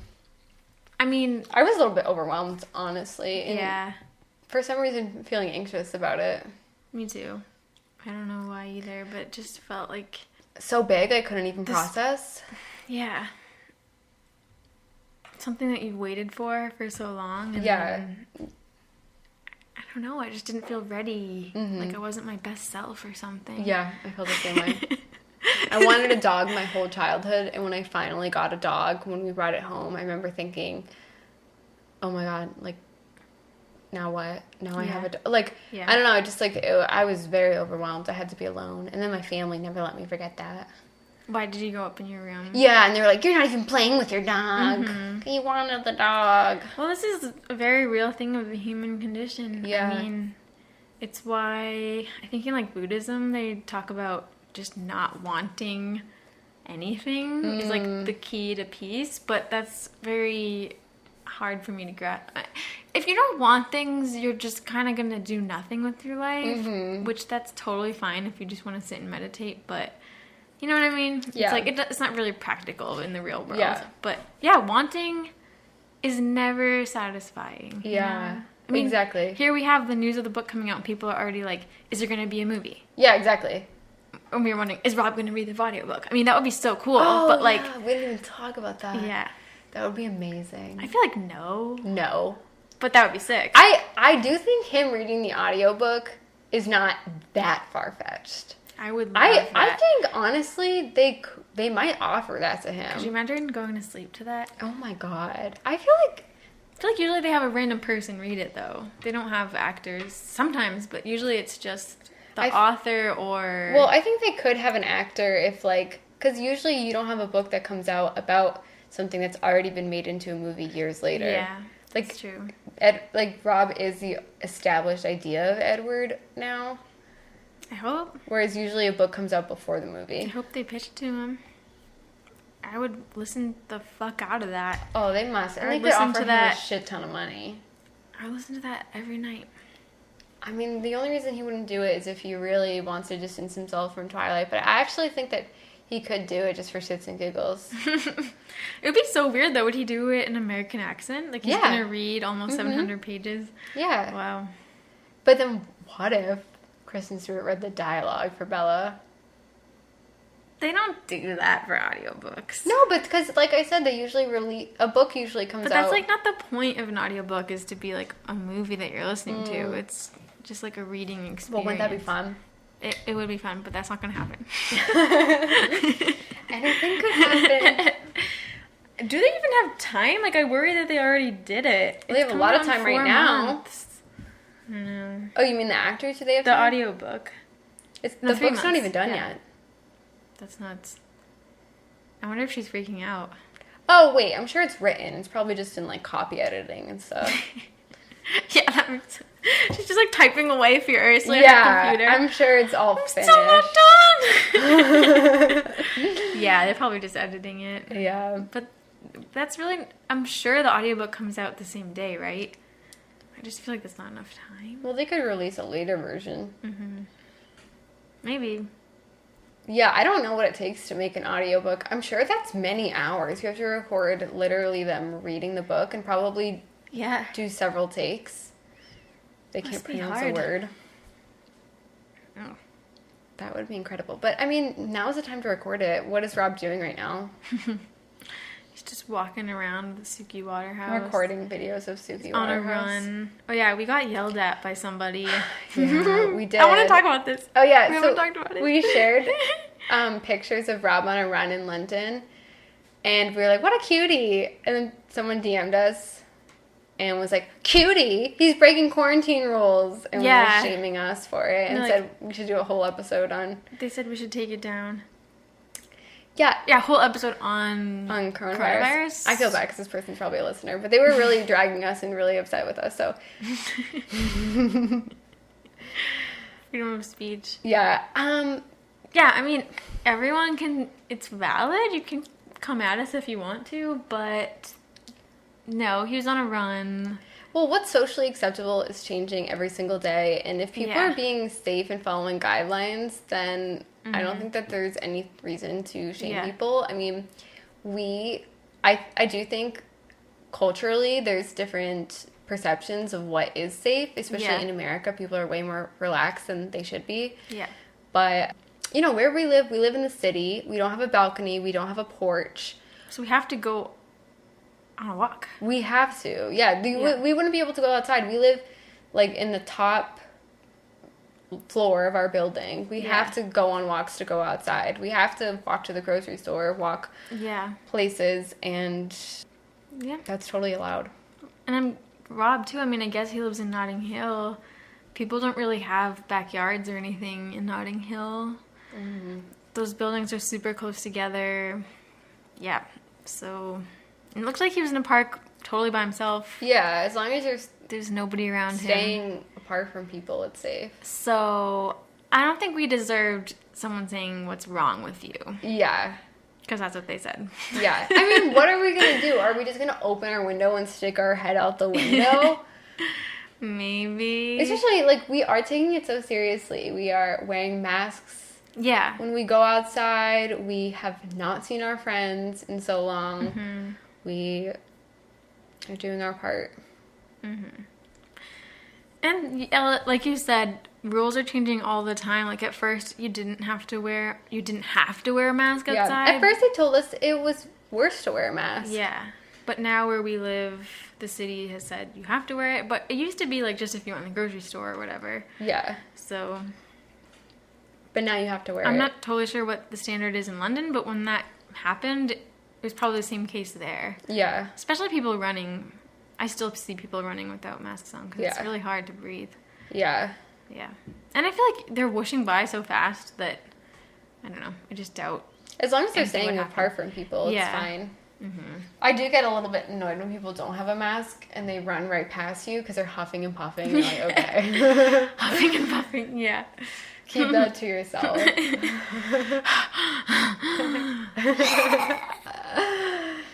I've had the experience today. I was in the elevator and a woman got in. I was like, oh no, I shouldn't take the Why elevator. did she do that? Yeah, it's like, she was like, oh, you going up? And I was like, yep. But like, I feel like if you see someone else in the elevator, wait your turn. I know. I hate to be rude, but yes, the other day I think I even had a lot of things in my hand, so it seemed weird, but this guy was like, you going up? And I was like, no, I'm going to take the stairs. Yeah, I mean... I feel so gross taking the elevator in general. Yeah. And someone does pee in our elevator. Yeah. But it's true. Sometimes you have to. We live on the top floor. Mm-hmm. You have a lot of things in your hand. That you were saying sometimes you have to pee in the elevator. I mean, we live on the top floor. No. Yeah. You just can't make it. Although our elevator too is really not safe. It sometimes stops in the middle of different floors and you have to climb out over the shaft. Which is what happened when I was in the elevator with the woman. Oh my gosh. Did she live on our floor? Yeah, she does. Oh. But for some reason she was on the 3rd floor. I don't know what she was doing there. Maybe she knows someone else. Maybe. I wish we knew people. It'd be fun. And now that we have this quarantine thing, it's not gonna happen. No. Don't know anybody. Yeah. It's hard to make, like, new friends during this time. Yeah. It's a weird Sad. time. We hope you guys are, doing things that are keeping you sane and making you happy. And you don't have to be productive every single second of quarantine. You don't have to be happy every single second. Allow yourself to feel kind of crummy sometimes, and it's totally normal. Just let it out. Let it out. And then you'll feel better. Because if you felt, like, great all the time through this, I feel like that's not necessarily healthy. Like, I think it's okay to not be content with. It can feel really isolating. I agree. And if you live alone, it must be tough. Oh, I feel for anyone who's alone right now. Yeah.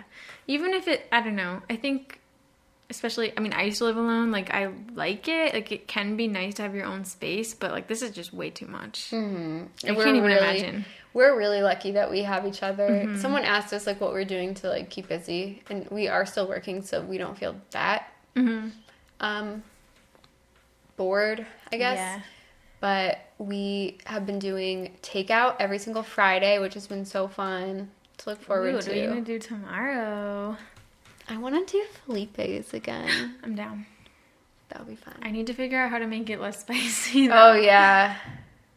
I don't know what it was that made it spicy. Well, I'll just ask for sour cream or something. Yeah, that's a good idea.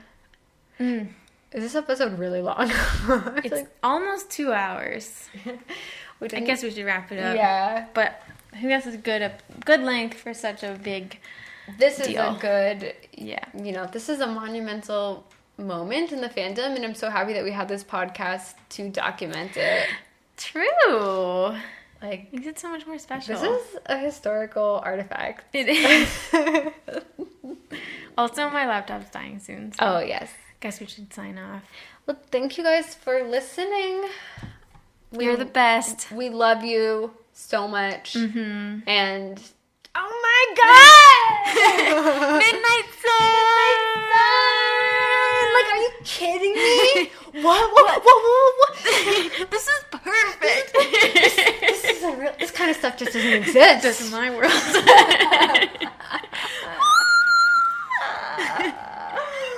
Oh my god. What if they don't like me?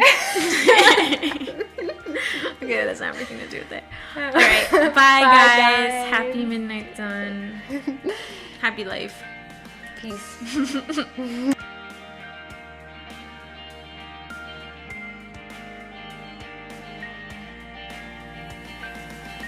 You can contact us at anotherbiteoftwilight@gmail.com or find us on Twitter, Tumblr, and Instagram at anotherbiteoftwilight. Theme music is by Traces. See you next time. Testing. Hallelujah. A Twilight podcast.